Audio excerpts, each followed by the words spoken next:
The pullet surprize eludes me. For this poetry contest, first a person had to go through the local contest. Then, if you win locally, you're supposed to be given a mentor. It is the cool thing to pretend you don't need help, but I'm too trailer trash practical for that silliness. I've never stayed in one spot long enough for any outside career counseling. And small religious schools tend to tell guys to be missionaries and girls to marry well. In fact, at our school rally, instead of cheering for our football team, which we didn't have one, the cheerleaders led us like, we date for our mate. The idea being we'd pop out a kid for Christ before we was a year out of high school. There weren't no expectation that a girl'd be interested in reading and writing poetry, so I'd have welcomed anything that came close to looking like a mentor. But I was in a town with no writing mentor waiting for me in the wings, the group of literary geniuses being too small. It was like I was an army of one wannabe poet. The stuff I write about is basically about me, a real-life me, or people I know around me. A frictional me would be too scary. The real me is messed up enough already. The first poem I got published was when I was 7 or so in a Crayola Kids magazine. It was about my dead goldfish. But when I moved here, I was sad and entered a writing contest for a Christian magazine about questions I had for God. I was so wimpy then.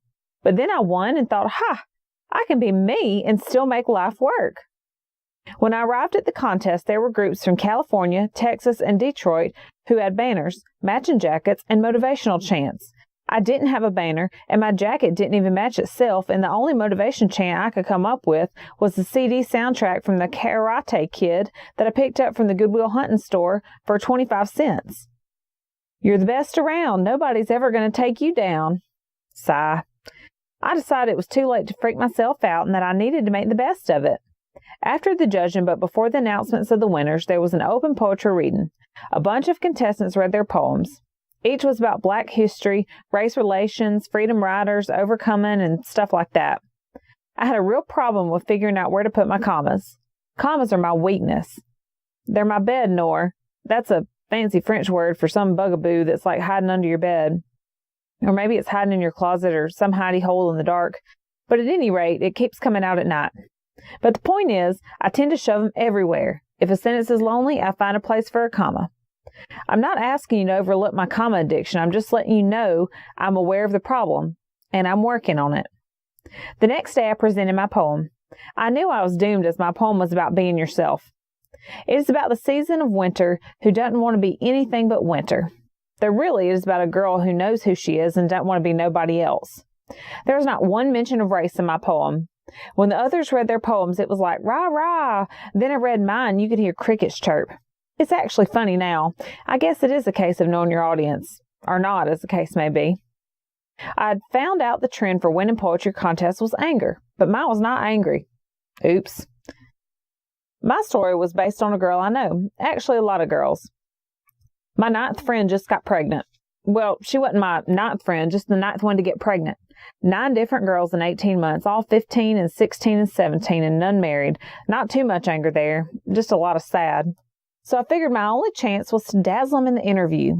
The judge's advice was to change the end to make it clear what happened to her and to have what they call a redemptive ending. Catharsis, they called it.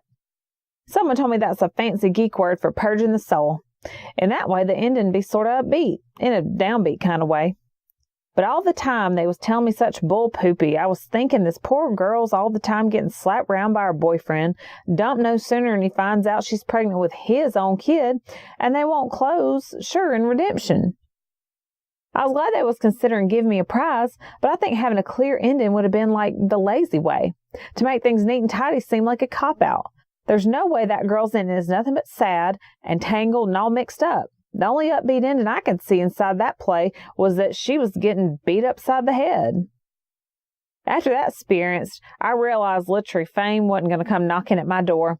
More like I'll get visited with selling plasma and his good buddy eating lots of rice, which will just be a memory when I get my degree, and then later I'll get my master's and then my doctorate. But I guess now it's all about delayed gratification, and only after that, maybe I'll achieve some sort of literary fame and the pullet surprize, which till now has eluded me.